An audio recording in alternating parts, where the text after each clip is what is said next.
ایک دن تو حد ہی ہو گئی تھی، تائی جان کچن میں کھڑی تھی، میرے سر میں بہت درد ہو رہا تھا۔ میں نے درد کی گولی کھا کر کچھ دیر آرام کر لیا تھا، جس کا غصہ مومل اور تائی جان دونوں کو بہت تھا۔ عصر کا وقت تھا، اس میں سارے گھر کے لیے چائے بنا کر ان کے کمروں میں دے کر آتی تھی، لیکن اس دن آرام کرنے کی وجہ سے میں کچھ لیٹ ہو گئی تھی، اس لیے تائی جان چائے بنانے کے لیے خود کچن میں کھڑی ہو گئی تھی۔ میں نے انہیں کچن میں کھڑے دیکھا تو دل ہی دل میں سہم سی گئی تھی، کیونکہ مجھے پتا تھا کہ اب میرا حال بہت برا ہونے والا ہے، لیکن پھر بھی مجھے اتنا اندازہ نہیں تھا کہ وہ اس قدر غصے میں ہوں گی۔ انہوں نے ساس پین میں چائے کے لیے پانی رکھا ہوا تھا ابالنے کے لیے۔ میں نے ڈرتے ڈرتے ان سے کہا، تائی جان آپ نے کیوں تکلیف کی؟ میں آ کر چائے بناتی تھی، بس آنکھ لگ گئی تھی۔ میرا یہ کہنا ہی غضب ہو گیا تھا۔ انہوں نے ابلے ہوئے پانی کا ساس پین اٹھایا اور پیچھے مڑ کر ایک پل کے لیے میری طرف غضبناک نظروں سے دیکھا۔ میں جو ان کی نظروں کی تپش سے گھبرا گئی تھی، مجھے معلوم نہیں تھا کہ کچھ دیر میں اس سے کہیں زیادہ تکلیف سہنے والی ہوں، اندر کی طرح باہر سے بھی جلنے والی ہوں۔ انہوں نے آؤ دیکھا نہ تاؤ اور اپنے اندر کی آگ سے بے قابو ہو کر کھولتا ہوا پانی میرے اوپر گرا دیا۔ میں پل بھر میں تڑپنے لگی۔ یہ دیکھیں، اس نے آستین اوپر کر کے اپنا بازو اس کے آگے کیا۔ جلنے کے نشان اب بھی واضح نظر آ رہے تھے، اس کی آنکھوں میں آنسو تھے۔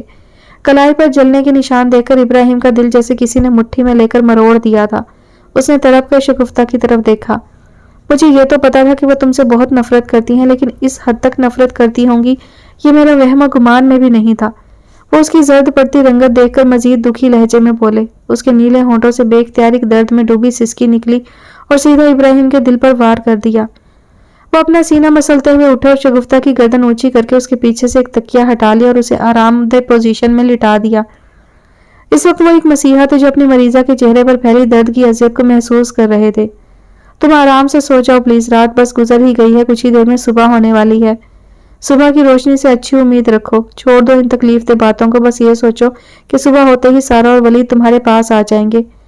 وہ باوجود شدید ترین خواہش کے جلد از جلد سب گزرے حالات معلوم کرنے کے خواہش مند تھے، پھر بھی ان کی صحت کو دیکھتے ہوئے بات کرنے سے منع کر رہے تھے۔ وہ سیدھی لیٹی لمبے لمبے سانس لے رہی تھی۔ جانے زندگی اجازت دے نہ دے ابراہیم، یہ نہ ہو کہ میں یہ سارے راز اپنے سینے میں چھپا کر موت کی آغوش میں سو جاؤں۔ بہت ضروری ہے تمہارا یہ سب جاننا۔ میں تمہیں اپنے زخم دکھا کر یہ کہنا چاہ رہی ہوں کہ دیکھ لو، میں نے صرف تمہارے لیے یہ سارے ستم سہے ہیں، اپنی پوری عمر تمہیں دے دی ہے۔ وہ نیم بے ہوشی والی کیفیت میں تھی، آنکھیں بند کیے وہ سب سوچ رہی تھی جو آج تک کسی کو نہ بتا سکی۔ اچھا، انشاءاللہ تعالیٰ کل تمہاری ساری باتیں سنوں گا۔ اب یہ تکلیف دہ قصہ ختم کر دو، اس سے تمہیں بہت تکلیف ہو رہی ہے، اور اس وقت جو تمہاری حالت ہے وہ ایسی نہیں کہ تم مزید کوئی تکلیف سہ سکو۔ اچھا سنو ابراہیم، بولو کیا کہنا چاہتی ہو؟ وہ ہمہ تن گوش ہوئے۔ میری زندگی پر ایک کہانی لکھنا میرے جانے کے بعد، جب ساری کہانی سن لو تب سب سچ سچ لکھنا، پوری ایک کتاب بن جائے گی۔ لیکن پھر یہ سوچتی ہوں کہ اتنا دکھ کون پڑھے گا؟ بھلا کوئی خرید کر دکھ کبھی پڑھتا ہے؟ ہاں، دکھ تو بانٹنے پڑتے ہیں، تم بھی یہ کتاب بانٹ دینا، ویسے بھی تمہیں دوسروں کے دکھ بانٹنے کی عادت ہے نا۔ وہ کچھ عجیب بہکی بہکی باتیں کر رہی تھی۔ ابراہیم نے اسے بولنے دیا کہ ذہن بٹ جائے۔ اچھا سنو نا، میں تو بغور سب سن رہا ہوں، تم بولتی رہو، لیکن اچھی اچھی باتیں سنوں گا، دکھی باتیں ختم، اوکے؟ تم نے پوچھا نہیں کہ میری زندگی کی کتاب کا عنوان کیا ہوگا؟ تم بتاؤ نا، زندگی تمہاری، کہانی تمہاری، تو عنوان بھی تم رکھو گی نا۔ وہ بوجھل بلکہ بمشکل اٹھا کر اسے دیکھتی رہی۔ زندگی میری نہیں ہے، کہانی بھی میری نہیں ہے، ہاں عنوان میں رکھوں گی، عشق، عورت اور عنکبوت۔ ارے عنوان تو بہت اچھا ہے، لیکن ایک بات تو بتاؤ۔ ہاں پوچھو۔ یہ عشق اور عورت کی تو سمجھ آتی ہے، لیکن یہ عنکبوت کیا بلا ہے؟ وہ الجھے ہوئے انداز میں پوچھ رہا تھا۔ پہلے تو وہ اس سوال پر مدی مدی آنکھوں سے مسکرائی، پھر دھیمے سے استہزائیہ لہجے میں بولی، ارے اتنا بڑا دعویٰ کر رہے ہو، تمہیں عشق اور عورت کی سمجھ آ گئی؟ عشق تو فنا کے بعد سمجھ آتا ہے، اور عورت، اسے سمجھنے کے لیے تو عورت میں ڈھلنا پڑتا ہے، خود سے نکل کر اس میں بسنا پڑتا ہے۔ جب تک مرد صرف مرد رہتا ہے تب تک عورت اسے فقط ایک ضرورت لگتی ہے، لیکن جب وہ عورت میں بس جائے تو اسے اس کی سمجھ آتی ہے۔ کسی بھی مقام پر رہنے والے ہی وہاں کے حقیقی موسموں اور دیگر چیزوں سے واقفیت رکھتے ہیں۔ عورت کو سمجھنے کے لیے اس میں رہنا پڑتا ہے، اس سے عشق کرنا پڑتا ہے، اور عشق کو سمجھنے کے لیے فنا ہونا پڑتا ہے۔ تم مرد ہو کر عشق اور عورت کو سمجھنے کا دعویٰ کر رہے ہو، کبھی دیکھا ہے فلموں اور ڈراموں کے علاوہ حقیقی زندگی میں کسی مرد کو ایک عورت کے عشق میں فنا ہوتے؟ نہیں نا۔ یہ جو خبر بن کر کسی اخبار کی زینت بنتے ہیں نا، وہ تو عورت کو پانے کے لیے جان دیتے ہیں۔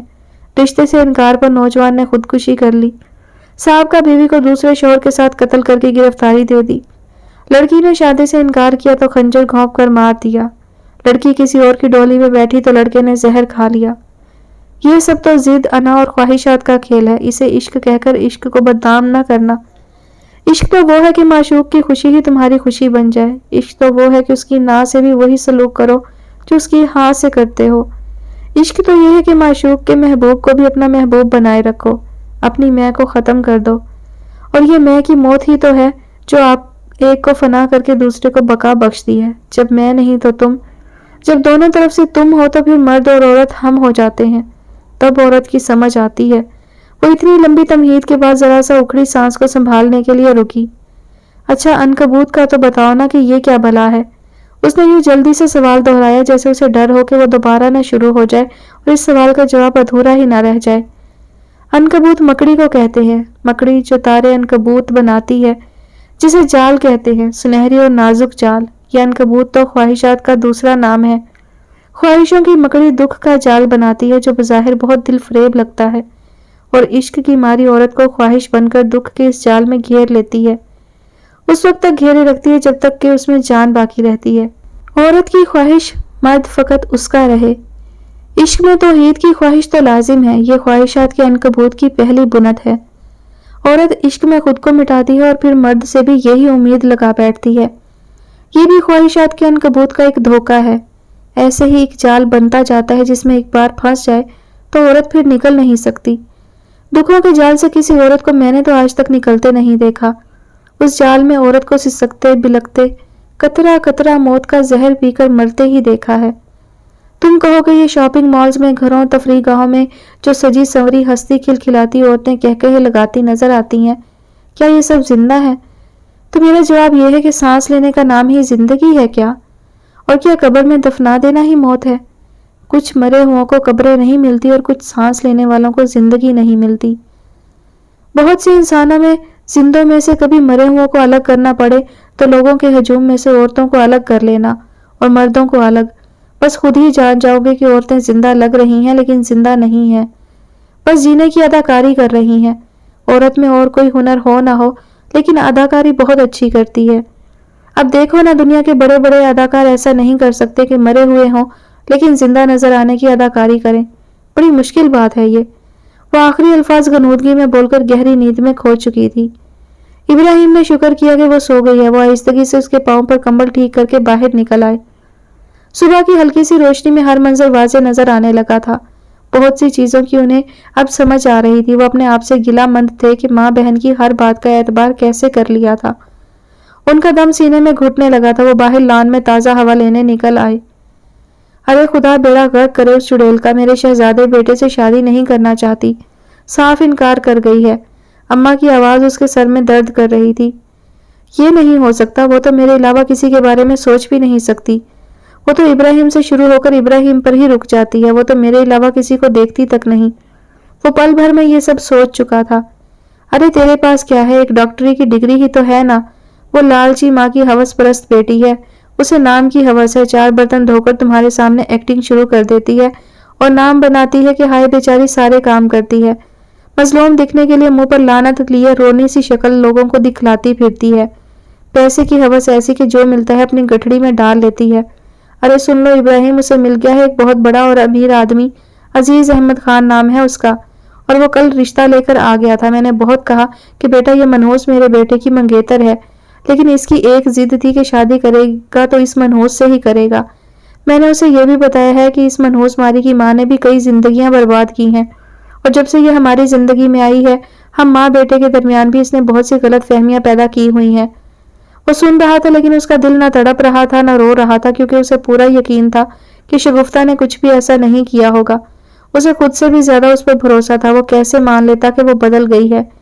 ایک خصوصی کورس کے لیے اسے کچھ عرصے کے لیے ملک سے باہر جانا پڑا تھا اور واپسی پر اسے یہ سب بتایا جا رہا تھا۔ وہ اگر شک کرتا تو اس کا دم ہی نکل جاتا شگوں کے بدل جانے پر، لیکن اسے تو پورا بھروسہ تھا اس لڑکی پر جس نے پیدا ہوتے ہی اس کے دل میں اپنی جگہ بنا لی تھی۔ تم بات کیوں نہیں کرتی تھی میرے ساتھ؟ وہ سیدھا اس کے کمرے میں گیا تھا۔ کمرہ کیا تھا، ایک ڈربہ ہی تھا، کچن کے ساتھ سٹور کے لیے استعمال ہونے والا چھوٹا سا کمرہ جس میں ایک چارپائی اور کچھ چیزیں رکھی گئی تھی جن میں وقتاً فوقتاً اضافے کی وجہ ابراہیم تھا۔ وہ اس کی تنہائی کے ساتھ ایک چھوٹی سی ٹی وی اس کے لیے لایا تھا، پھر اس کے اچھے نمبر سے پاس ہونے پر چھوٹا سا لیپ ٹاپ اسے گفٹ کیا تھا، جس کو لے کر ماں نے گھر میں بہت بڑا فساد ڈالا تھا، اور جب تک اس نے انہیں ان کے پسندیدہ سونے کے ٹاپس نہیں لا دیے تھے وہ پرسکون نہیں ہوئی تھی۔ وہ لیپ ٹاپ کا تحفہ پا کر بہت خوش ہو گئی تھی۔ اس کے لیے مختلف کتابوں کا تحفہ، کبھی کانچ کی چوڑیاں، کبھی کوئی خوبصورت ڈائری۔ غرض یہ کہ وہ ماں کی ناراضگی کی پرواہ کیے بنا اس سٹور کو کمرہ بنانے کے لیے کوشش کرتا رہتا تھا۔ یہ نہیں تھا کہ وہ صرف اس کے لیے تحائف لاتا، بلکہ جب بھی اس کے لیے کچھ خریدتا تب مومل اور اماں کے لیے ضرور وہی چیز لیتا تھا، لیکن ان کو یہ برابری ایک آنکھ نہ بھاتی تھی۔ اس کے سوال پر شگفتہ کا دل چاہا کہ صاف صاف کہہ دے، میں تو پل پل آپ کو یاد کرتی رہی تھی، جب بھی آپ فون کرتے میں تائی جان اور مومل کے ارد گرد گھومتی رہتی، اس امید پر کہ مجھے ابھی بلائے گی کہ میں آ کر آپ سے بات کر لوں۔ لیکن مجال ہے کہ جو انہیں کبھی خیال بھی آیا ہو، لیکن وہ بالکل چپ تھی، ٹکر ٹکر اس کی صورت دیکھ رہی تھی بنا کچھ کہے۔ ارے ایسے کیا گھورے جا رہی ہو، صاف صاف کہو نا کہ تمہیں شرم آتی تھی اماں اور مومل کے سامنے مجھ سے بات کرتے ہوئے۔ وہ شریر ہوا۔ اچھا چھوڑو، یہ بتاؤ کہ یہ اماں کیا کہہ رہی ہیں؟ مجھے تو ان کی باتوں پر ذرا بھی بھروسہ نہیں۔ مجھے تم پر بھروسہ ہے، صرف تم پر۔ بس یہ بتا دو کہ یہ عزیز خان ہے کون جس کی اماں بات کر رہی تھی؟ ابراہیم کی آنکھوں میں نہ شک تھا نہ بے یقینی، لیکن اگلے ہی لمحے شگفتہ کا جواب سن کر ابراہیم کو یوں لگا کہ جیسے مکان کی چھت اس کے سر پر آ گری ہو۔ عزیز خان میرا منگیتر بھی ہے، اور وہ ایک لمحے کے لیے رکی اور اس کی آنکھوں میں آنکھیں ڈال کر دوبارہ بولی، اور ہم ایک دوسرے سے محبت بھی کرتے ہیں۔ ابراہیم نے بمشکل اپنے چکراتے سر کو ہاتھوں سے پکڑ کر خود کو سنبھالا اور دیوار سے ٹیک لگا کر کھڑا رہا۔ کبھی کبھی بے جان سہارے بھی کتنے ضروری ہو جاتے ہیں، اسے اب پتہ چلا تھا۔ یہ کیسے ہو سکتا ہے؟ تمہارے لیے ابراہیم سے زیادہ اہم اور کوئی کیسے ہو سکتا ہے؟ انگوٹھی تو میرے نام کی ابھی تک تمہاری انگلی میں ہے، پھر تم ایسا کیسے کر سکتی ہو؟ یہ مذاق ہے نا؟ کہہ دو کہ یہ سب مذاق ہے، اور یہ بھی وعدہ کرو کہ آج کے بعد ایسا مذاق کبھی نہیں کرو گی۔ وہ عجیب سی کیفیت کا شکار تھا، اس کے ہونٹ مسکرا رہے تھے جبکہ آنکھیں نمکین پانیوں سے دھندلی سی ہو رہی تھی۔ میں شرمندہ ہوں ابراہیم کہ ہمارا ساتھ فقط اتنا ہی تھا۔ عزیز خان مجھے وہ سب دے گا جس کی ایک لڑکی کو چاہت ہو سکتی ہے۔ افسوس کہ تمہارے پاس چاہت والا دل تو ہے، لیکن اچھی زندگی گزارنے کے لیے جو پیسہ چاہیے وہ نہیں ہے۔ ایک ڈاکٹر کی لگی بندھی تنخواہ اور اس کی لڑاکا ماں، سوچوں تو بس یہ ہے میری زندگی تمہارے ساتھ۔ وہ جو ہمیشہ نظریں چکا کر بات کرتی تھی آج اس کی آنکھوں میں آنکھیں ڈال کر بول رہی تھی۔ ابراہیم حیرت بھری بے یقین نظروں سے اسے دیکھ رہا تھا، اور اماں سامنے کھڑی اسے یوں دیکھ رہی تھی جیسے کہہ رہی ہوں کہ دیکھ لیا ابراہیم، اس لڑکی نے تمہارے پیار کا کیا صلہ دیا۔ اسی کے لیے مجھ سے لڑتے تھے، اسی کے لیے اپنے منہ کا نوالا حاضر رکھتے تھے، اسی کے لیے اچھی سے اچھی لڑکیوں کو ٹھکراتے آئے ہو۔ وہ لڑتا رہا یہاں تک کہ اسے محبت بھیک میں مانگتے ہوئے بھی اسے غیرت نہ آئی۔ میں تمہارے بغیر سانس کیسے لوں گا؟ دیکھ لو ابھی تم نے صرف بات کی ہے اور میرا دم گھٹنے لگا ہے، مجھے سانس لینے میں تکلیف ہو رہی ہے۔ یہ سوچو کہ تم سامنے نہ ہوئی اور کسی اور کی ہو گئی تو میں کیسے زندہ رہوں گا؟ وہ جیسے بھیک مانگ رہا تھا، لیکن وہ تو پتھر بنی کھڑی تھی، یوں کہ جیسے اسے پہچانتی ہی نہ ہو۔ اسی وقت اماں نے اسے فون لا کر پکڑا دیا۔ یہ لو عزیز احمد خان کا فون ہے۔ وہ مسکراتے ہوئے اسے نظر انداز کر کے فون اندر لے گئی اور اماں افسوس بھری نظروں سے بیٹے کو دیکھنے لگی تھی۔ ارے سر آپ یہاں بیٹھے ہیں، آپ کو اندر ڈھونڈ رہا تھا، خیریت تو ہے نا؟ آپ کی طبیعت خراب لگ رہی ہے۔ ولید حسن نے انہیں ہاسپٹل کے بڑے سے لان کے نسبتاً خاموش کونے میں خلاؤں میں گھورتے دیکھ کر خیریت پوچھی۔ وہ چپ چاپ اسے دیکھ کر اٹھنے لگے تو ولید حسن نے ان کا بازو پکڑ کر اٹھنے میں مدد کی۔ سر آنٹی سو رہی تھی اس لیے میں باہر آپ کو ڈھونڈنے آ گیا، لیکن مجھے لگتا ہے کہ کوئی ایسی بات ہے کہ آپ جس کی وجہ سے ڈسٹرب لگ رہے ہیں۔ نہیں یار ایسی کوئی بات نہیں، بس کچھ یادیں تھیں جو حال میں رہنے نہیں دے رہی تھیں، اس لیے ماضی میں چلا گیا تھا۔ اور آپ سے کیا چھپا ہوا ہے ولید حسن، آپ کو اچھی طرح پتا ہے کہ میرا ماضی کوئی اتنا شاندار اور خوشیوں بھرا نہیں تھا کہ مجھے اس میں جا کر خوشی ہوتی۔ وہ دونوں ساتھ ساتھ چل رہے تھے۔ ماضی تو میرا بھی کوئی خوشی کی روشنی لیے ہوئے نہیں ہے، لیکن میں حال کا ایک ننھا سا جگنو اپنی مٹھی میں بند کر کے مستقبل میں جانے کی کوشش کرتا ہوں کہ گھوپ اندھیرے میں ایک جگنو کی روشنی بھی بہت ہوتی ہے۔ اندھیرا جتنا بھی گہرا ہو، روشنی کی ایک ننھی سی کرن گھبرا کر ڈر کر چھپ جاتا ہے۔ ولید حسن کی بات سن کر وہ مسکرا دیے۔ تمہارے پاس ننھا سا جگنو نہیں، صبح کا ستارہ ہے جو ڈوبتے ڈوبتے مکمل اور پر نور شہر چھوڑ جاتا ہے، اور اس ستارے کا نام ہے سارہ ولید حسن۔ میں جانتا ہوں یہ اس کے ساتھ کی جو پر نور شہر ہے، یہ اب ہمیشہ تمہیں اندھیروں سے محفوظ رکھے گی۔ تم قسمت والے ہو کہ تمہارے سارے دکھوں کا ازالہ سارہ کی صورت میں ہو گیا ہے۔ ولید نے محسوس کیا کہ غیر محسوس انداز میں اسے آپ سے تم کہنے لگے تھے۔ شاید سارا کی نسبت سے جو کہ شگفتہ کی بیٹی تھی، اس شگفتہ کی جسے ان کے دل نے ہمیشہ اپنا مانا تھا۔ آنٹی کی حالت کے بارے میں کچھ بتائیے سر، ولید نے بات بدل دی۔ وہ ٹھیک نہیں ہے ولید، میں ایک ٹیسٹ کے رزلٹ کے بعد ہی کچھ فائنل کر سکوں گا، بس دعا کرو اس ٹیسٹ کا رزلٹ میرے خوف کے بالکل الٹ آئے۔ ان کے لہجے کی فکر مندی نے ولید حسن کو بھی ڈرا دیا تھا۔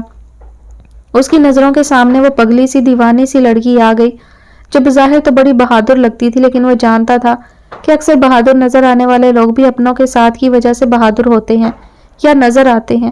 دل کو ایک سہارا سا رہتا ہے کہ کوئی ہے جو وقت پڑنے پر ان کے سامنے ڈھال بن کر کھڑا ہو جائے گا، ان کے حصے کے تیر سینے پر کھا لے گا، ان پر برسائے گئے پتھروں کے سامنے سینہ سپر رہے گا۔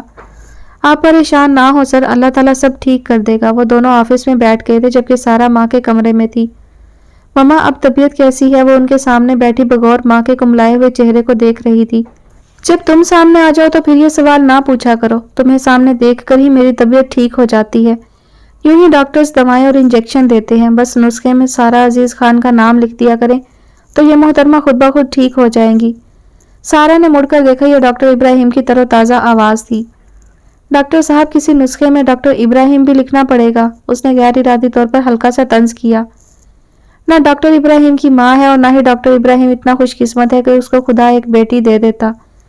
میرا نہیں خیال کہ دنیا میں کوئی ایسا بھی ہوگا جسے نسخے میں ڈاکٹر ابراہیم لکھ کر دیا جائے اور وہ ٹھیک ہو جائے۔ انہوں نے شگفتہ بیگم کی فائلز چیک کرتے ہوئے اداس لہجے میں کہا تو ایک آنسو چپکے سے شگفتہ کی پلکوں کا بند توڑتے ہوئے تکیے میں جذب ہو گیا۔ ڈاکٹر صاحب کیا آپ اپنے سب مریضوں کے لیے یوں ہی فکر مند رہتے ہیں؟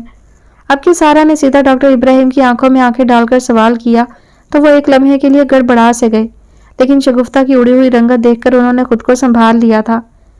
بیٹا اگر میرے بارے میں کچھ معلومات کرنی ہے تم مجھ سے کچھ نہ پوچھیں، مجھ سے متعلقہ لوگوں سے معلومات حاصل کریں۔ یہ ہاسپٹل، اس کا عملہ اور وہ لوگ جو میرے مریض ہیں وہ میری پیٹھ پیچھے بھی یہ گواہی دیں گے کہ ڈاکٹر ابراہیم کے لیے اپنے مریضوں سے زیادہ اہم اور کوئی چیز نہیں ہوتی۔ ان کا انداز کچھ جتانے والا تھا۔ سوری سر، مجھے ایسا نہ جانے کیوں لگا کہ جیسے آپ میری والدہ پر خاص توجہ دے رہے ہیں۔ شاید یہ آپ کا انداز ہو کہ آپ کے اچھے برتاؤ اور توجہ کی وجہ سے ہر شخص کو اپنی ذات اہم لگنے لگتی ہو، لیکن سر اس طرح تو دوسروں کے دلوں میں خوش فہمیاں بھی جنم لے سکتی ہیں۔ کچھ لوگ تو ایسے بدقسمت بھی آپ کے پاس آتے ہوں گے جن کے لیے آپ کی توجہ شاید زندگی کی پہلی توجہ ہوتی ہوگی۔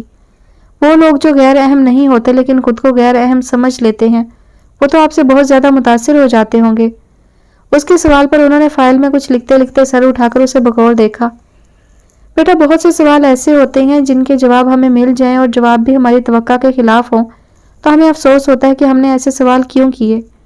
کئی چیزیں ایسی ہوتی ہیں جن کا پردہ اللہ نے رکھا ہوا ہوتا ہے اور اس میں ہی بہت سے لوگوں کی بہتری ہوتی ہے۔ وہ شگفتہ کی بند آنکھیں دیکھ کر سمجھ گئے تھے کہ وہ بمشکل اپنے آنسو روکے ہوئے ہے۔ آپ چند منٹ کے لیے میرے ساتھ باہر آؤ بیٹا، انہوں نے نہایت آہستگی سے سارا کو مخاطب کیا۔ بیٹا اپنی والدہ کی زندگی اور صحت کے لیے بہت سی دعائیں کریں، ان کی حالت کچھ زیادہ اچھی نہیں ہے اور ان کو آپ سب کی دعاؤں کی بہت ضرورت ہے۔ وہ کس دل سے سارا کے ساتھ یہ بات کر رہے تھے یہ ان کو پتا تھا یا ان کے خدا کو، لیکن جو حقیقت تھی وہ تو وہ چھپا نہیں سکتے تھے۔ میری تو آتی جاتی ہر سانس ماں کے لیے دعا گو ہے، میرے دل کی ہر دھڑکن ان کی زندگی کے لیے ورد کر رہی ہے، تسبیح پڑھ رہی ہے۔ بات کرتے ہوئے سارا کی آنکھوں میں آنسو آ گئے۔ ڈاکٹر ابراہیم نے آگے بڑھ کر سارا کے سر پر ہاتھ رکھا اور اسے تسلی دینے لگے۔ میرا ایمان ہے کہ دعائیں تقدیریں بدل دیتی ہے اور اگر دعائیں مانگنے والے ہاتھ ایک بیٹی کے ہوں پھر تو اللہ تعالیٰ ان دعاؤں کو کبھی بھی رائے گا نہیں جانے دیتا۔ ان کا مشفقانہ انداز سارا کے دل میں چھپی کدورتیں مٹا رہا تھا۔ سارا کو لگا اگر کچھ دیر اور وہ ان کے ساتھ اسی طرح بات کرتے رہے تو اس کا دل ان کی طرف سے بالکل صاف ہو جائے گا۔ وہ سارا دن اس نے ماں کے ساتھ گزارا اور شام ہوتے ہی شگفتہ نے اس سے اور ولید سے درخواست کی کہ تم لوگ اب گھر چلے جاؤ۔ سارا ان کے پاس ہی رہنا چاہتی تھی، اس نے بہت ضد کی لیکن ان کے اصرار پر بادل ناخواستہ ولید کے ساتھ گھر چلی گئی۔ ولید نے مکمل یقین دہانی کرا دی تھی کہ ان کا خیال بہت اچھی طرح رکھا جا رہا ہے۔ شگفتہ نے بھی بیٹی کو یقین دلایا کہ وہ پہلے سے بہت بہتر محسوس کر رہی ہیں۔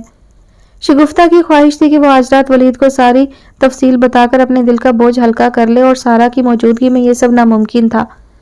دوسرا وہ ولید اور سارا کو قربت کا موقع بھی دینا چاہتی تھی۔ وہ دونوں گیٹ سے اندر داخل ہوئے تو ایک گاڑی کھڑی ہوئی تھی جسے دیکھ کر ولید حیران ہوا۔ آپ نے اس گاڑی کو دیکھ کر بے وقوفوں کی طرح منہ کیوں کھول لیا ہے؟ وہ بھی اپنے نام کی ایک ہی تھی، اس کی کیفیت نوٹ کر چکی تھی۔ یہ میری دوست علیشبہ علی خان کی گاڑی ہے، اس کی وطن واپسی میں بھی چند دن باقی تھے۔ شاید وہ سرپرائز دینے کے لیے جلدی آ گئی ہے یا مجھے اس نے غلط تاریخ بتائی تھی۔ وہ غیر ارادی طور پر ولید حسن کے انداز میں خوشی یا مسرت ڈھونڈنے لگی۔ وہ تو وہی گرل فرینڈ ہے آپ کی، وہ لاپرواہی سے بولی۔ کیوں؟ جلن ہو رہی ہے، وہ اسے دیکھ کر پوچھ رہا تھا۔ ارے منہ دھو رکھو، یہ منہ اور مسور کی دال۔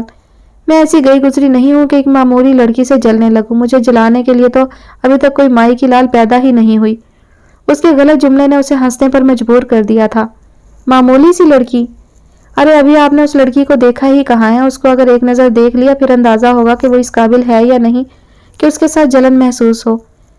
توبہ ہے یار، یہ بہنیں بھی نہ کتنی جھوٹی ہوتی ہیں۔ آپا نے کہا تھا کہ شادی کے بعد تمہاری زندگی سنور جائے گی۔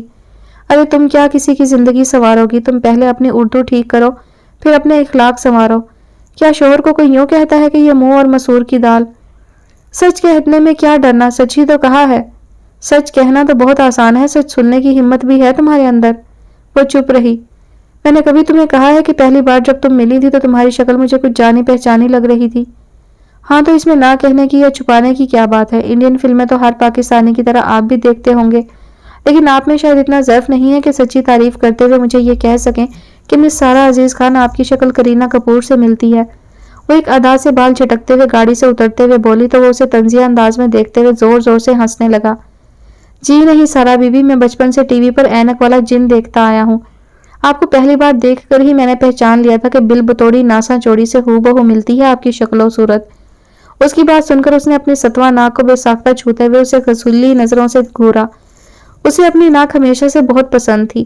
زیادہ پنجابی تو اسے نہیں آتی تھی، لیکن ناسا چوڑی کا مطلب بخوبی سمجھ آ گیا تھا۔ اب اس کی نظر ولید حسن کے قدرے نمایاں کانوں پر پڑی، جو لمبے تو نہ تھے لیکن نارمل بھی نہیں لگ رہے تھے، بلکہ ذرا سے نارمل سے زیادہ تھے۔ اس سے پہلے کہ وہ جوابی وار اس کے کانوں پر کر کے اپنی پیاری سی ناک کا بدلہ لیتی، اندر سے مسکراتی ہوئی ایک انتہائی خوبصورت ساحرہ نمودار ہوئی، اور اس کا ملکوتی حسن دیکھ کر تو پل بھر کے لیے سارا بھی مبہوت سی اسے دیکھے گئی۔ نکھرے نکھرے چہرے پر زلفوں کی ریشمی لٹیں ہلکی ہلکی ہوا سے اڑی جا رہی تھی۔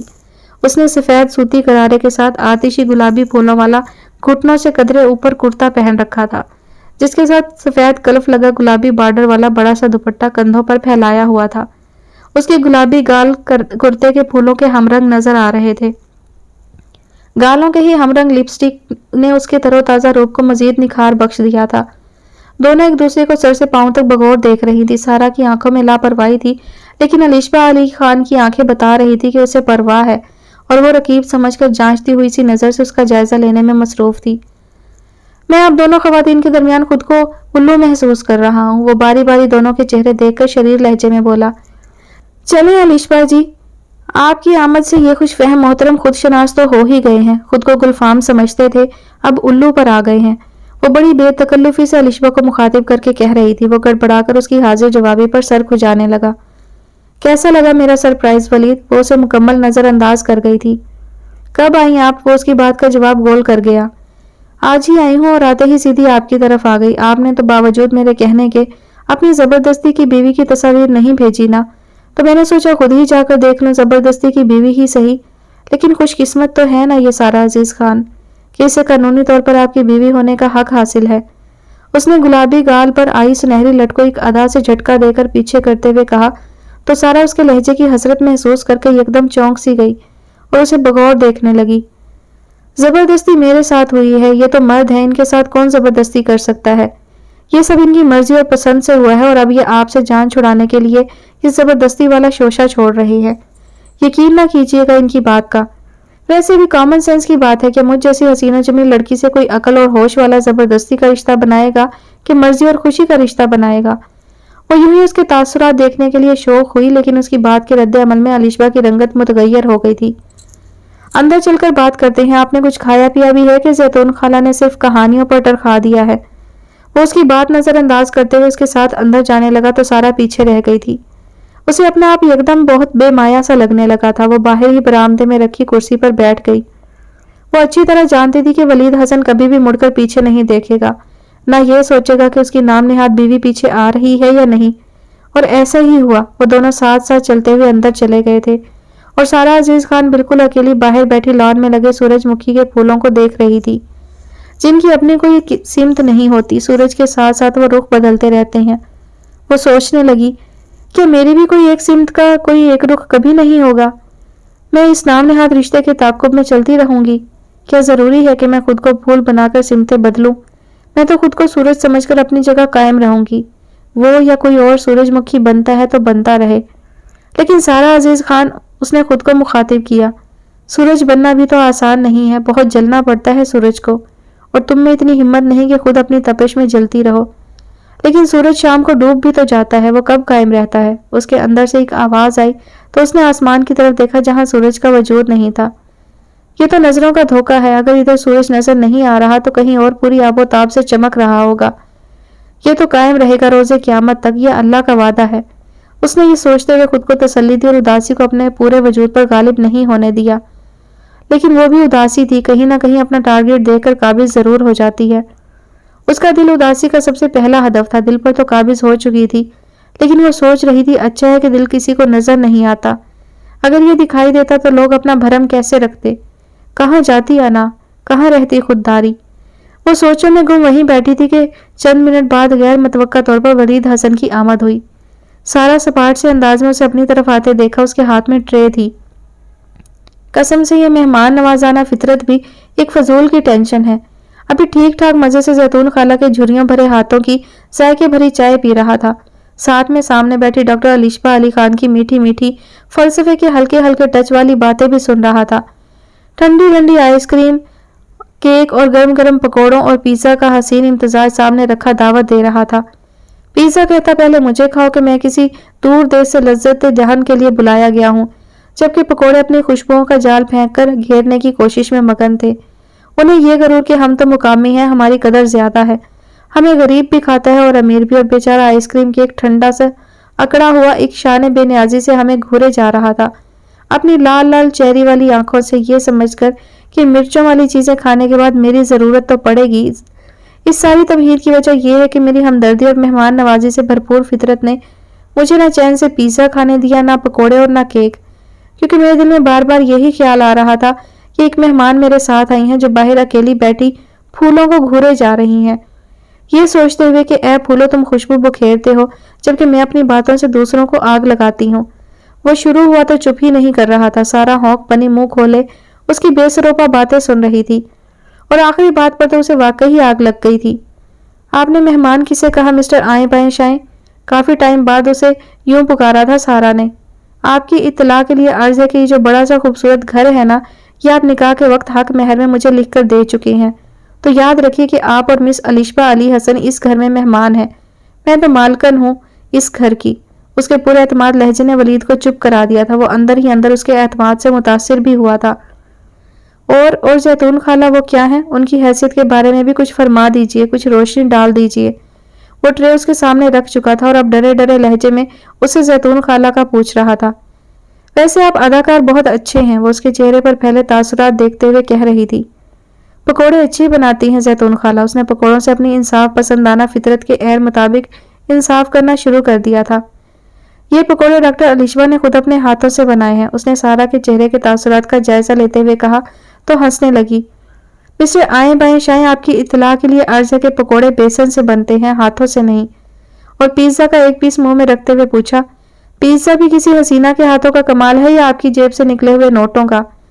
یہ بھی علیشبہ بنا کر لائی ہے اپنے ہاتھوں سے، اسے پتہ ہے کہ مجھے پیزا بہت پسند ہے۔ ولید حسن کی اس وقت دلی خواہش تھی کہ وہ اس کے چہرے پر بیویوں والی جلن دیکھ سکے جو شوہر کے منہ سے کسی غیر عورت کی تعریف سن کر بیوی کے چہرے پر ضرور نظر آتی ہے، لیکن باوجود کوشش کے وہ جلن اس کے چہرے پر اسے نظر نہ آ سکی۔ وہ تو بڑے مزے سے مطمئن انداز میں کبھی پکوڑوں سے انصاف کر رہی تھی اور کبھی پیزا سے۔ واہ، یہ ڈاکٹر علیشبہ تو حرفن مولا ہے، پیزا سے اسپرٹ اور ڈیٹول کی بو آ رہی ہے نہیں، اور نہ ہی پکوڑوں سے، مطلب یہ ہاتھ دھو کر کوکنگ کرتی ہیں، وہ بھی بے تکی باتیں کر سکتی ہے۔ یہ تو ولید کو پتا تھا لیکن ایسی بے تکی کی امید نہیں تھی۔ ارے یہ کیسی زبردستی کی انچاہی شادی ہے کہ دونوں سر جوڑے بیٹھے ہیں۔ ولید حسن، آپ کو اتنا بھی نہیں پتا کہ میں پاکستان آتے ہی سیدھی دوڑتی ہوئی آپ کے گھر آئی ہوں اور آپ مجھے اندر اکیلا چھوڑ کر خود باہر بیٹھے ہوئے ہیں۔ زیتون خالہ سے بھی آخر کتنی دیر باتیں کر سکتی ہوں، جبکہ ان کو بھی اور مجھے بھی یہ پتا ہے کہ میں ان سے ملنے یا ان سے باتیں کرنے نہیں آئی ہوں۔ وہ تاثرات جو ولید حسن سارا عزیز خان کے چہرے پر دیکھنا چاہتا تھا وہ اسے علیشبہ علی خان کے چہرے پر نظر آ رہے تھے۔ ویسے بائی دا وے پکوڑے اور پیزا دونوں بہت مزے کے ہیں، میں نے زیتون خالہ کو پکوڑے بنانے اور پیزا منگوانے پر انعام دے دیا ہے۔ وہ ان کے ساتھ ہی بیٹھ چکی تھی۔ الشبہ کی بات سن کر سارا نے ملامتی انداز میں ولید حسن کو گھورا اور دل ہی دل میں جھوٹوں کے بادشاہ کا خطاب بھی دے دیا۔ الشبہ جی، انشاءاللہ تعالی جب آپ اگلی بار ہمارے گھر آئیں گی تو میں اپنے ہاتھوں سے بیک کیا ہوا پیزا آپ کو ضرور کھلاؤں گی، بے شک آپ مجھے انعام نہ بھی دیں۔ الشبہ نے سارا کی بات کو نظر انداز کرتے ہوئے حیرانی سے ولید حسن کی طرف دیکھا اور پھر سارا کے سامنے رکھے ہوئے لوازمات کو دیکھنے لگی۔ بڑی نفاست سے ولید حسن نے خود ہی اس کے لیے ٹرے سجائی تھی۔ اب وہ سارا کی طرف چائے کی پیالی بڑھاتے ہوئے کہہ رہا تھا، مجھے یہ تو معلوم نہیں کہ آپ چائے میں کتنی چینی لیتی ہیں، لیکن میں نے احتیاطاً زیتون خالہ کی انگلی چائے میں ڈبو دی تھی کہ کہیں چائے زیادہ میٹھی نہ ہو جائے۔ سارا نے اس وقت تک چائے کا ایک گھونٹ بھر لیا تھا۔ ولید حسن کی بات سن کر اس نے جلدی سے چائے کی پیالی ٹیبل پر واپس رکھ دی۔ آپ ڈاکٹر ہو کر بھی کتنے خراب اور ان ہائیجینک باتیں کرتے ہیں۔ میں جا کر خود ہی اپنے لیے اچھی سی چائے بنا کر پیتی ہوں۔ وہ ایک بار پھر دونوں کو اکیلا چھوڑ کر اندر چلی گئی۔ ولید حسن، مجھے لگ رہا ہے کہ آپ کو سارا سے محبت ہو گئی ہے۔ یہ سوال کرتے ہوئے الشبہ کے ہونٹ تو مسکراہٹ کے نام پر ذرا سے پھیل گئے، لیکن اس کا دل اندر سے نوحہ کنا تھا۔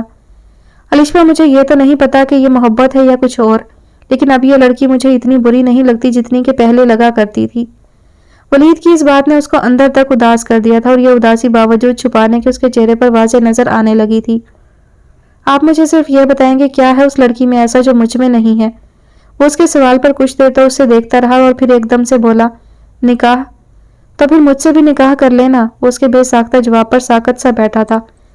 میں کسی جانور یا پرندے کو بھی تکلیف نہیں دے سکتا۔ میں کیسے ایسی لڑکی کو سوکن کی اذیت دوں، اتنی بڑی تکلیف دوں جیسے قسمت نے میرا نصیب کر دیا ہے۔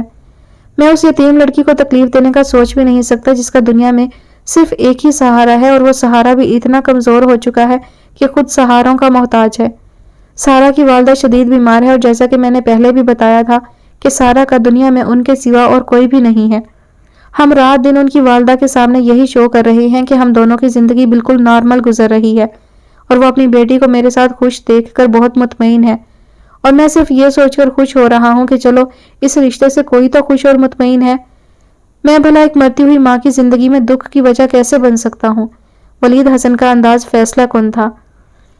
لیکن آپ دونوں ایک دوسرے کو سخت ناپسند کرتے ہو، یہ بات آپ نے خود ہی مجھے فون پر بتائی تھی۔ اسی لیے تو مجھے اس نکاح پر وہ تکلیف نہیں ہوئی جو ہونی چاہیے تھی، کیونکہ میرا ماننا یہی ہے کہ سہاگن وہی جو پیا من بھائے، اور اب اس لڑکی کو میں نے اپنی آنکھوں سے دیکھ کر یہی اندازہ لگایا ہے کہ یہ لڑکی آپ کے قابل نہیں۔ بھلا کوئی ایسی لڑکی آپ کے قابل کہاں ہو سکتی ہے جسے آپ کی قدر و قیمت کا احساس ہی نہ ہو؟ اسے تو آپ کی اتنی پرواہ بھی نہیں کہ وہ ایک غیر لڑکی کے ساتھ آپ کو اکیلا بیٹھا ہوا چھوڑ کر خود اندر جا چکی ہے۔ ولید حسن کے اس اعتراف کے بعد کہ وہ لڑکی اب اسے اتنی بری نہیں لگتی جتنی کہ شادی کے وقت لگتی تھی، الشبہ کو سارا بہت بری لگنے لگی۔ مجھے لگتا ہے کہ انہیں شاید مجھ پر کچھ زیادہ ہی بھروسہ ہے۔ بے شک ہم دونوں ایک دوسرے سے محبت نہیں کرتے، نہ ہم ایک دوسرے کو پسند کرتے ہیں، لیکن پھر بھی اللہ تعالیٰ نے ہماری تقدیروں کو ایک ہی بندھن میں باندھ دیا ہے۔ یہ تو میں بھی جانتا ہوں اور وہ بھی جانتی ہے کہ یہ بندھن ہم کبھی توڑیں گے نہیں۔ اپنی خوشی کے لیے نہ صحیح، دوسروں کی خوشیوں کے لیے ہم دونوں کو ہمیشہ ساتھ رہنا ہوگا، اور میرے خیال میں وقت کے ساتھ ساتھ ہم دونوں ایک دوسرے کو کم از کم اتنا تو سمجھیں گے کہ ایک دوسرے کو آسانی سے برداشت کر سکیں۔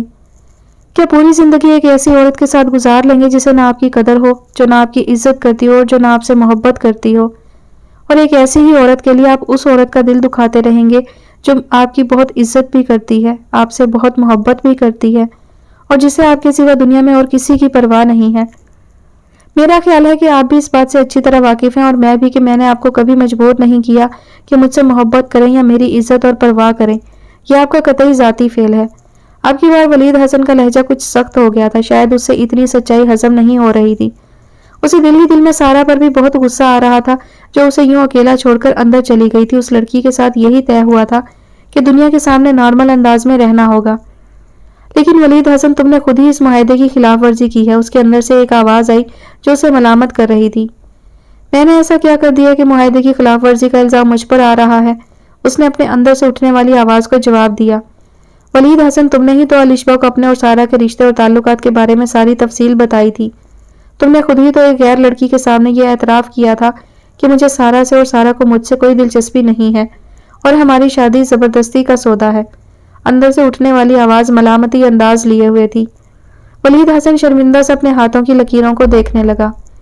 دیکھو الشبہ، ہمارے ہاں شادیاں عموماً اسی طرح ہی ہوتی ہیں۔ ہمارے ہاں جہاں تک میں نے دیکھا ہے شادی سے پہلے بہت کم لوگوں کو ایک دوسرے سے محبت ہوتی ہے۔ ہم اس معاشرے میں رہنے والے لوگ ہیں جو محبت کر کے شادی نہیں کرتے بلکہ شادی کر کے محبت کرتے ہیں، اور یہ محبت پائیدار بھی ہوتی ہے۔ آپ کو اچھی طرح سے پتا ہے کہ جس طرح میں نے میڈیکل کالج میں لڑکیوں کے ساتھ پڑھتے ہوئے وقت گزارا ہے، میں نے ہمیشہ دوسروں کی عزت کو اپنی عزت سمجھ کر دوسروں کی بہنوں بیٹیوں کا ہمیشہ خیال رکھا ہے۔ ہمارے آس پاس رہنے والے مردوں میں سے بہت سے مردوں کی طرح میرے ذہن میں بھی یہ بات واضح تھی کہ شادی کا فیصلہ میں نے اپنی پسند سے نہیں کرنا ہے۔ میں نے ہمیشہ آپ کو بھی یہی کہا کہ میں شادی اپنی آپا کی پسند سے ہی کروں گا، اور میرے بہت سے کولیگ جس کو بھی یہ پتا تھا کہ وہ شادی اپنی فیملی کی پسند سے ہی کریں گے، لیکن میں نے جیسا کہ اپنے آس پاس دیکھا، لڑکے جانتے بوجھتے ہوئے بھی لڑکیوں کو اس خوش فہمی میں مبتلا کیے اپنے ساتھ لیے پھرتے تھے کہ وہ ان سے شادی کر لیں گے، ان کو اپنی شریک حیات بنا لیں گے، لیکن ایسا ہوتا نہیں، اور میں نہیں چاہتا تھا کہ میں کسی کی عزت دار گھرانے کی لڑکی کو اپنے ساتھ لیے ہوٹلز اور ریسٹورنٹس میں گھومتا پھرتا رہوں، اور جب شادی کا وقت آئے تو یہ بہانہ بنا کر الگ ہو جاؤں کہ میری فیملی یہ رشتہ نہیں کرنا چاہتی۔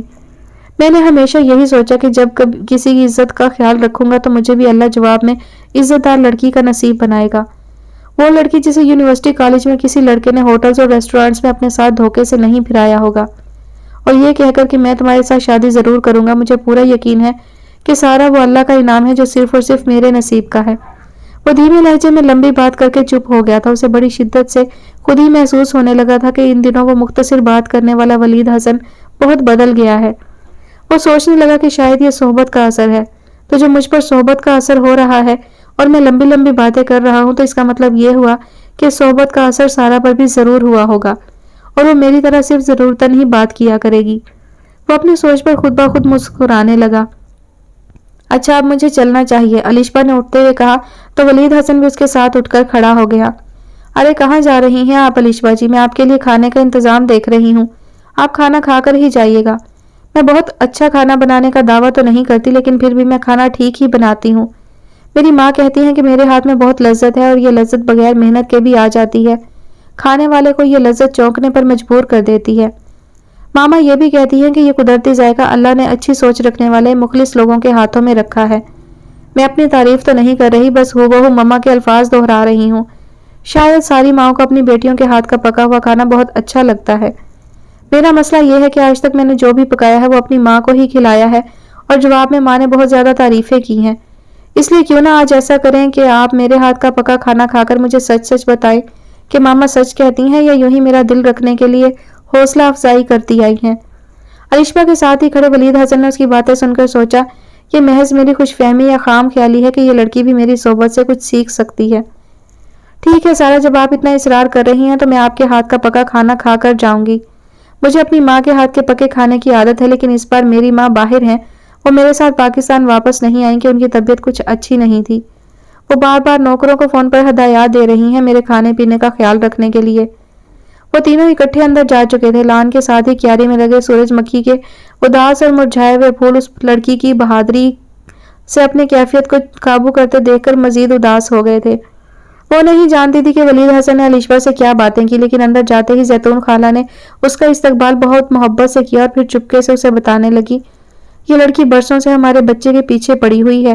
ایک بار تو ایسا ہوا کہ بٹیا کے گھر تک پہنچ گئی تھی اور انہیں بھی اپنے نرم لہجے اور بھولی صورت کے سحر میں جکڑ لیا تھا۔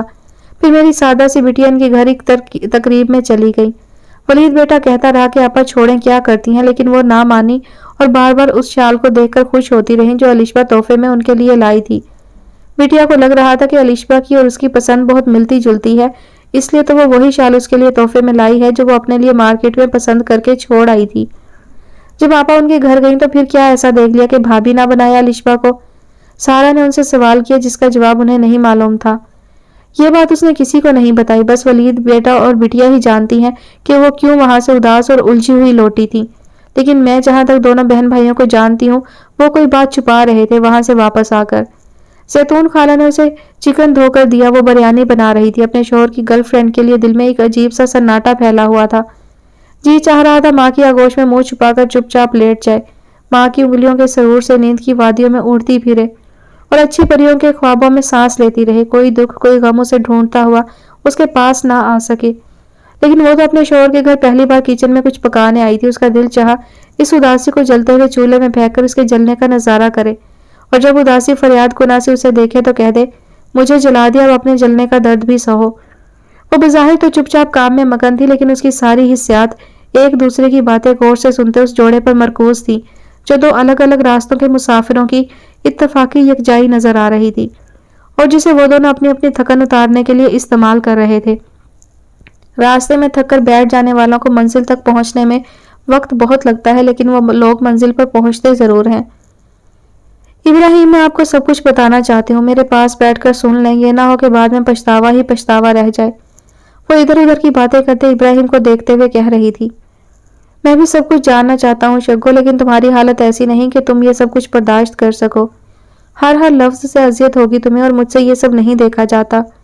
وہ اس کے سامنے بیٹھے تھے۔ شگفتہ کی طبیعت کچھ بہتر تھی، لیکن ماضی کے پتھریلے رستوں پر چلتے ہوئے اپنا توازن قائم رکھنا بہت مشکل کام تھا۔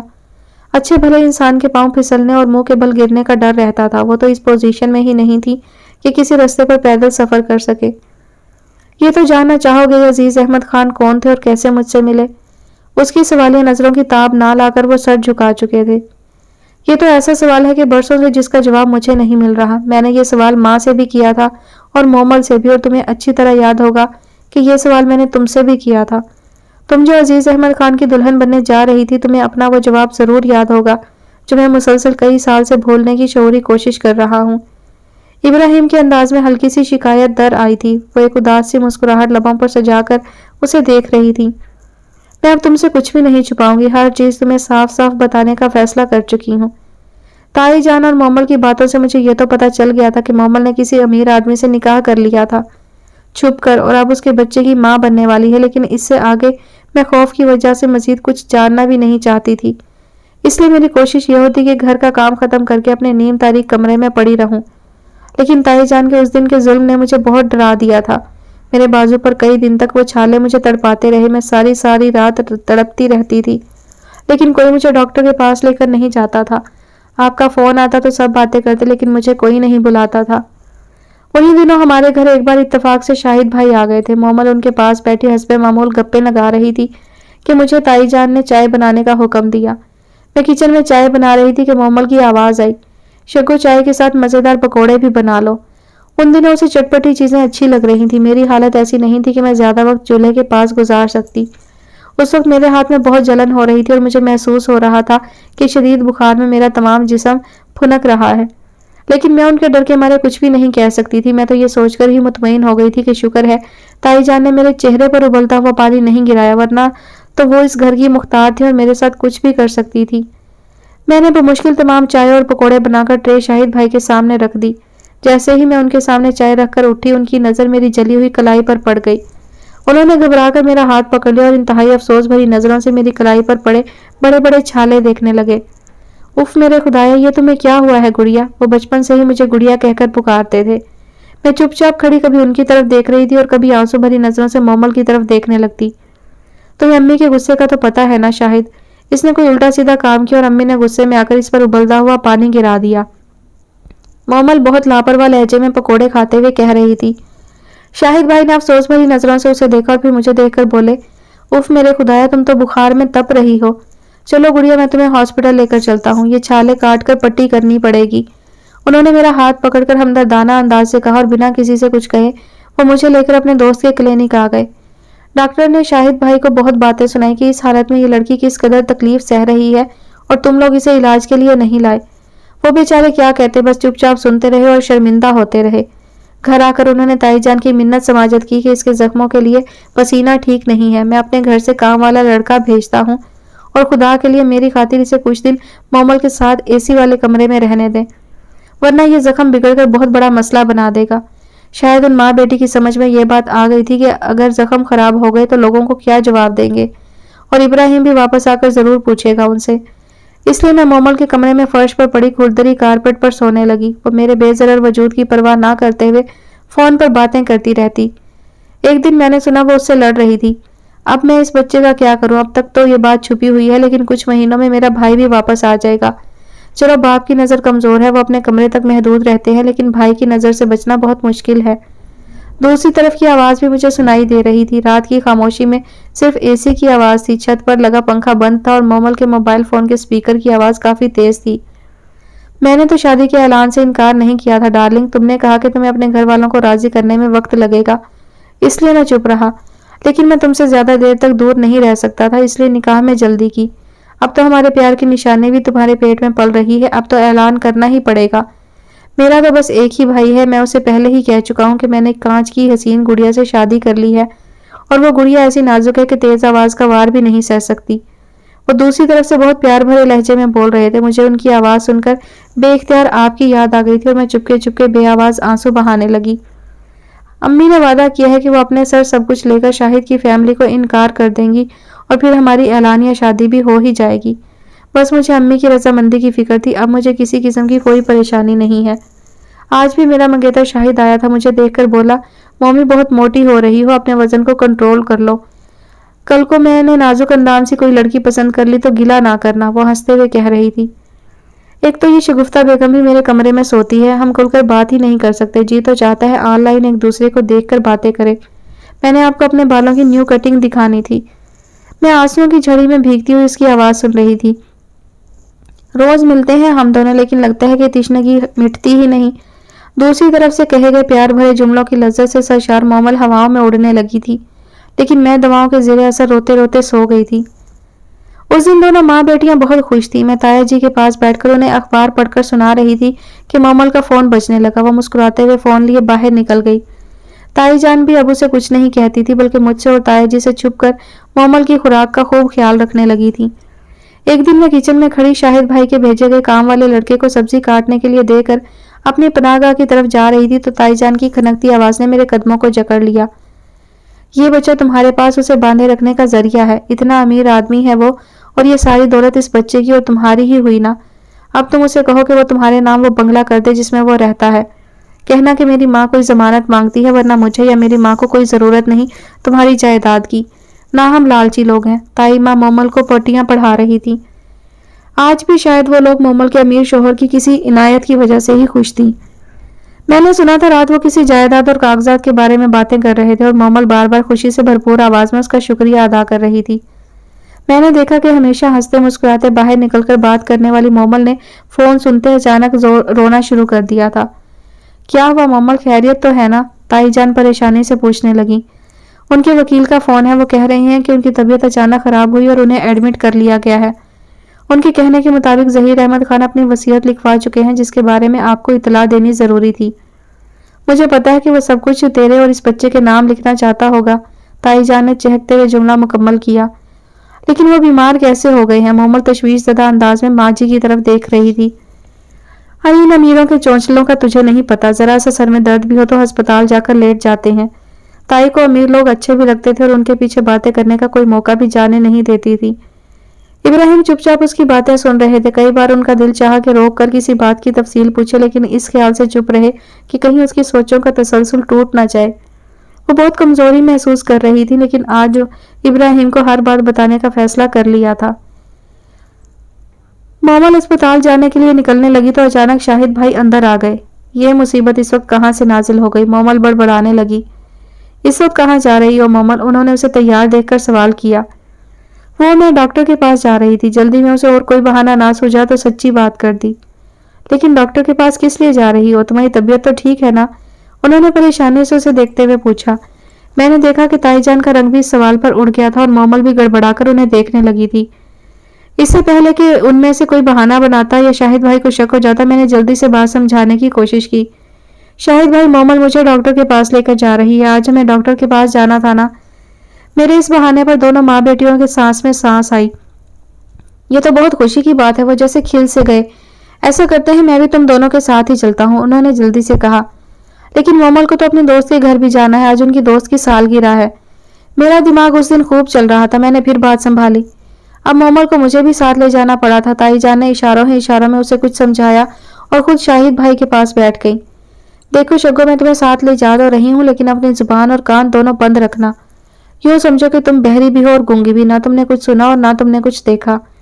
میں چپ چاپ اس بات میں سر ہلا کر اس کے پیچھے پیچھے چل پڑی۔ یہ انہیں کیا ہوا ہے ڈاکٹر صاحب؟ مومل نے بے ہوش پڑے اپنے شوہر ظہیر احمد خان کی حالت دیکھ کر انتہائی پریشان لہجے میں ڈاکٹر سے سوال کیا۔ آپ ان کی کیا لگتی ہیں؟ جی میں ان کی مسز ہوں، وہ مجھ سے نظریں چرا کر کہنے لگی۔ مجھے حیرت ہو رہی ہے کہ آپ ان کی بیوی ہو کر بھی ان کی بیماری کے بارے میں نہیں جانتی۔ ڈاکٹر کی آنکھوں میں حیرانی نظر آ رہی تھی۔ انہیں پچھلے 2 سال سے بلڈ کینسر کی بیماری ہے اور ہماری تشخیص کے مطابق اب تو لاسٹ سٹیج ہے۔ ڈاکٹرز نے ان کو پہلے سے بتا رکھا ہے کہ ان کے پاس صرف چند ماہ ہی ہیں زندگی جینے کے لیے، اور ان کی ہمت کو ہم سب داد دیتے ہیں کہ انہوں نے بڑی بہادری سے ان حالات کا سامنا کیا اور حتی الامکان حد تک اپنی بیماری کا مقابلہ کیا۔ ڈاکٹر کے خاموش ہوتے ہی مومل نے اپنا سر دونوں ہاتھوں سے پکڑ لیا اور کرسی پر گرنے کے انداز میں بیٹھ گئی۔ ڈاکٹر صاحب یہ کب تک ہوش میں آ جائیں گے؟ وہ سراپا سوال بنی ڈاکٹر کو دیکھ رہی تھی۔ میں معافی چاہتا ہوں جی، ظہیر احمد خان صاحب کوما میں چلے گئے ہیں اور اب ہم ان کو وینٹیلیٹر پر ڈالنے کا فیصلہ کر چکے ہیں۔ بحیثیت ان کے معالج کے میں آپ کو کوئی امید نہیں دلا سکتا، بس اتنا کہنا چاہتا ہوں ان کی زندگی کے صرف 24 گھنٹے باقی بچے ہیں، باقی سب اللہ کے کام ہے۔ وہ اگر چاہے تو کیا نہیں کر سکتا، وہ تو مردوں میں بھی جان ڈال سکتا ہے۔ ڈاکٹر اپنا فیصلہ سنا کر چلا گیا تھا۔ ہمارے سامنے ہی وہ لوگ ظہیر احمد خان کو اٹھا کر وینٹیلیٹر کی طرف ICU میں لے گئے تھے۔ اب اس کمرے میں مومل اور میں ہی رہ گئے تھے۔ وہ اس قدر گھبرائی ہوئی تھی کہ اس کی آنکھ کے آنسو بھی خشک ہو چکے تھے۔ میں اس کی شکل دیکھتے ہوئے سوچ رہی تھی کہ ابھی اس کے آنسو بہنے لگیں گے، لیکن میری منتظر نظروں کو اس کے گالوں پر پھیلتے ہوئے آنسو نظر نہ آ سکے۔ اس نے کچھ سوچتے ہوئے فون ملایا۔ وکیل صاحب آپ کہاں ہیں؟ میں آپ سے فوراً ملنا چاہتی ہوں۔ جی میں ظہیر کے روم میں ہی بیٹھی ہوئی ہوں، آپ جلدی سے ادھر آ جائیں۔ چند لمحوں کے بعد وکیل صاحب بھی اسی کمرے میں آ گئے اور ساکت سی بیٹھی مومل کو تمام تفصیلات بتانے لگے۔ ظہیر احمد خان صاحب کو آپ کی اور آپ کے ہونے والے بچے کی بہت فکر تھی۔ بے ہوشی سے پہلے وہ میرے ساتھ یہی بات کر رہے تھے۔ انہوں نے اپنی وصیت لکھی ہے، لیکن وہ میں ان کے مرنے کے بعد ہی کھول کر پڑھنے اور سنانے کا مجاز ہو سکتا ہوں۔ اس سے پہلے مجھے اجازت نہیں کہ میں آپ کو ان کے بارے میں کچھ بتا سکوں۔ مجھے آپ کے ساتھ ہمدردی ہے مسز ظہیر۔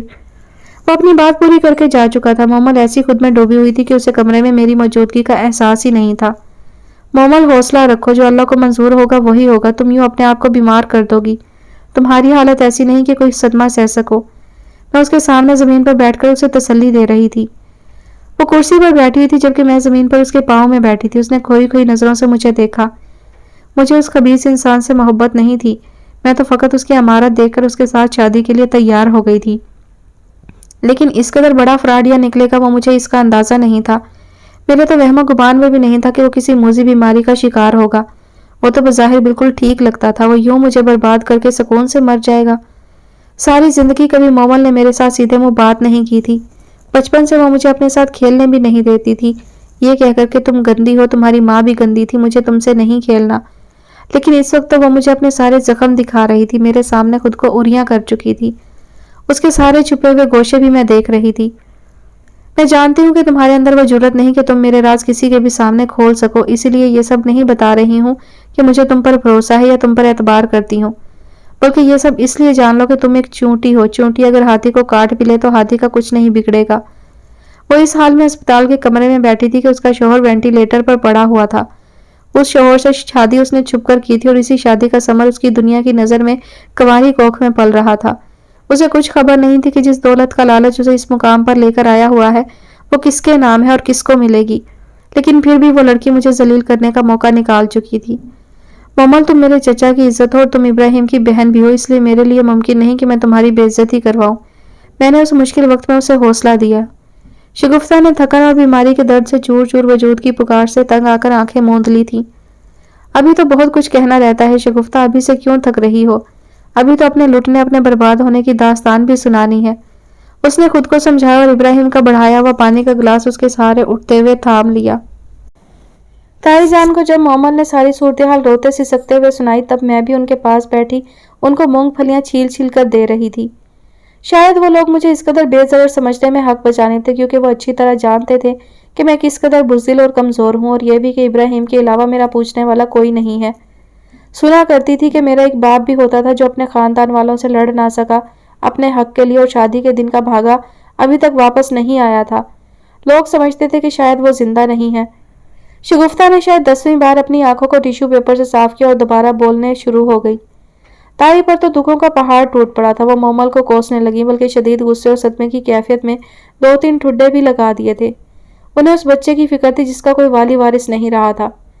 اگر وہ مردود تمہیں کچھ دیے بنا مر گیا تو کیا کرو گی؟ یہ سوال تو مومل کو بھی رلا رہا تھا۔ جب ایک شخص اس قدر جھوٹ بول سکتا ہے تو وہ دولت جائیداد کے معاملات میں بھی تو غلط بیانیاں کر سکتا ہے۔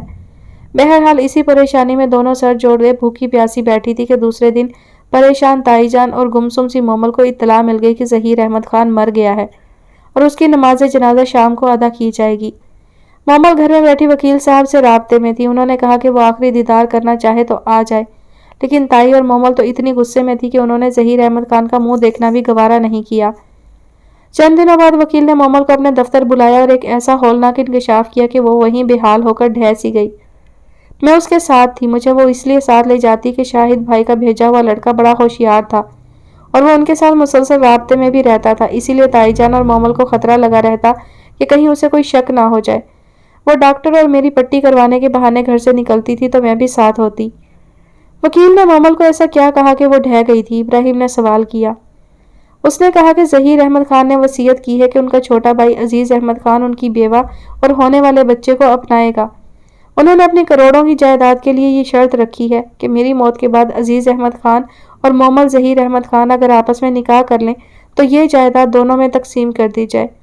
انہوں نے لکھوایا ہے کہ اس طرح ان کی ہونے والی اولاد کو تحفظ مل جائے گا اور یہی اس فیصلے کا مقصد ہے۔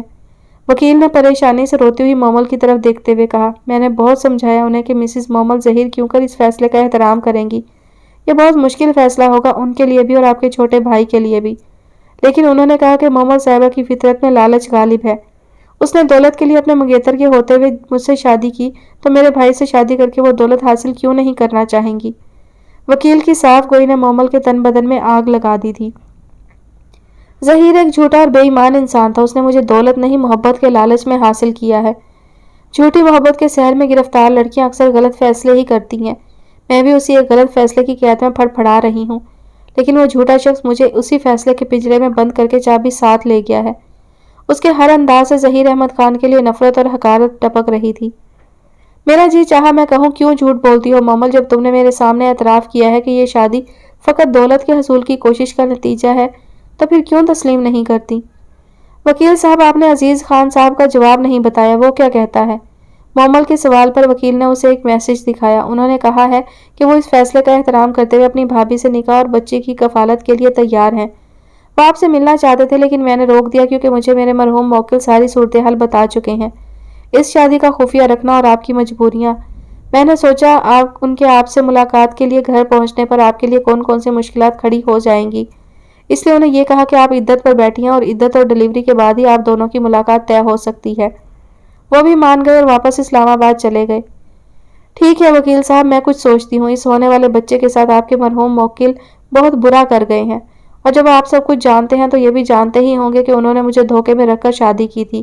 ایک کینسر کے آخری سٹیج کا مریض ایک جوان کنواری اور صحت مند لڑکی سے شادی کیوں کرتا ہے جبکہ اسے یہ بھی علم ہو کہ وہ چند مہینوں میں مر جائے گا؟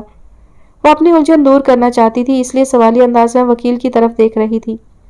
میں سب جانتا ہوں، اصل میں ان کے چھوٹے بھائی نے شادی کی اور محض 2 سال بعد ان کی بیوی نے یہ کہہ کر کھلا لے لی کہ وہ باپ بننے کی صلاحیت سے محروم ہے، اور ثبوت کے طور پر ان کی میڈیکل رپورٹس بھی عدالت میں پیش کیں، جبکہ ظہیر احمد خان صاحب کی منگیتر جن سے وہ بہت محبت کرتے تھے وہ ان کی بیماری کی خبر لگتے ہی انہیں چھوڑ کر اپنے کزن سے شادی کر چکی تھی۔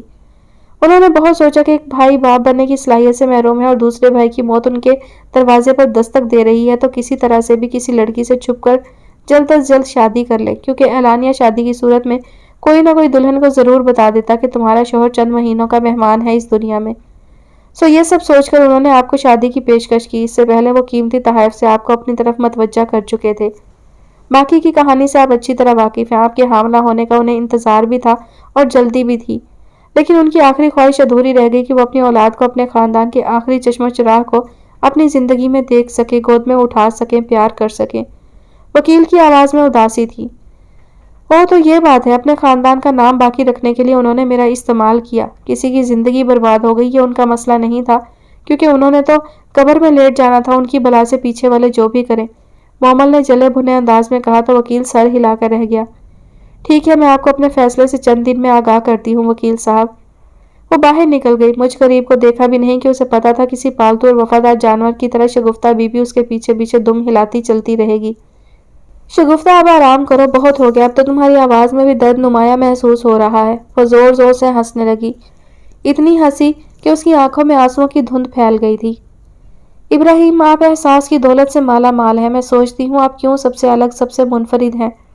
بے حسی کے ہر رشتے سے جب جب مایوس ہوئی، مجھے جس شخص نے حوصلہ دیا وہ آپ تھے۔